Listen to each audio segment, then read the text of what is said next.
During the shooting of the third-class area, when walking through all the corridors and moving everything around, you'd almost get lost. You know, everyone was going for craft services and they were gone for 2 hours because nobody knew where they were, and they're all walking around with sweets in their hands, you know.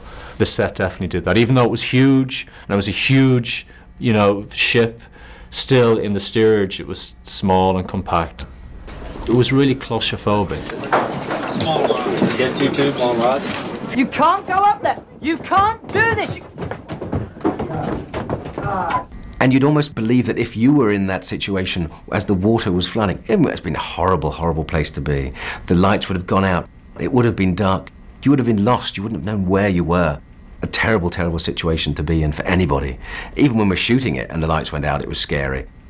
Imagine the actual real thing happening. Not very nice. Action! If you were a third-class, you know, steerage male, you stood about a 1 in 10 chance of surviving. Lower the set, Scotty. Okay, we're lowering the set, Josh. We're lowering the set.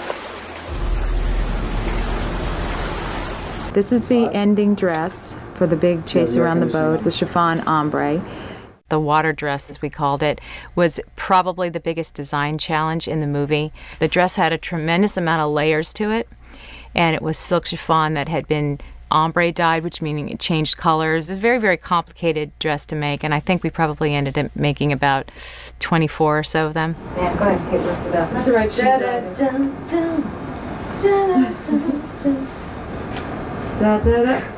Do you like my bloomers? I think it worked out really well. I was quite pleased also with the way that it functioned when it was dry. And there's that wonderful slow motion shot from behind, and you see Kate in the dress that's kind of beautifully blowing in the wind. We knew that the dress had to be able to be shown in the water and still look good. Don't worry, Jack. You're not going to drown. I've come to save your life apart. The logistics of her getting around the ship and being underwater and swimming, and I'm sure Kate hated that thing after wearing it for months and months. Oh, yeah, that's cold.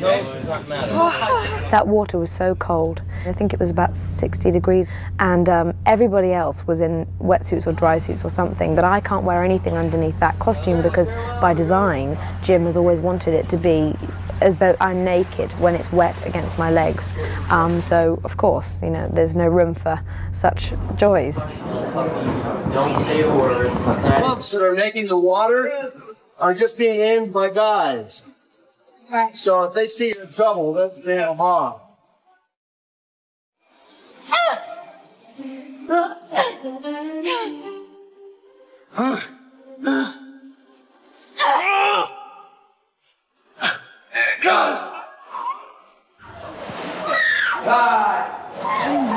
A lot of the water stuff has been really rough just because I'm really temperature sensitive. Come on, scary. I'm not going in there until they say we're rolling. Come on. If we had heated the tanks, they would have steamed like a jacuzzi. So we had to keep the tanks at a temperature that made them visually correct. Everybody else was in wetsuits or dry suits or something, but I can't wear anything underneath that costume because by design, there's no room for such joys. That water was so cold. Holding onto this axe in my right hand, and I couldn't touch the bottom with my feet at all. The water was up to here, and I had to hold onto this pipe and shimmy as quickly as I could. I couldn't go, oh no, I don't want to do this. Get in there and do it. And I did, and I can't believe that I did, really. Do you think we can get a little bigger swimming pool, by the way?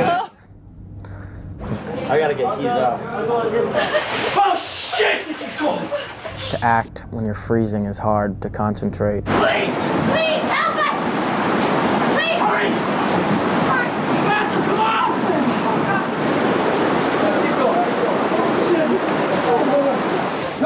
I'm sorry. I'm sorry. Wait! No! Don't leave! Get more help! God! If you have to lunge up like this to grab that light, and that puts you sort of up out of the water, that'll look fine.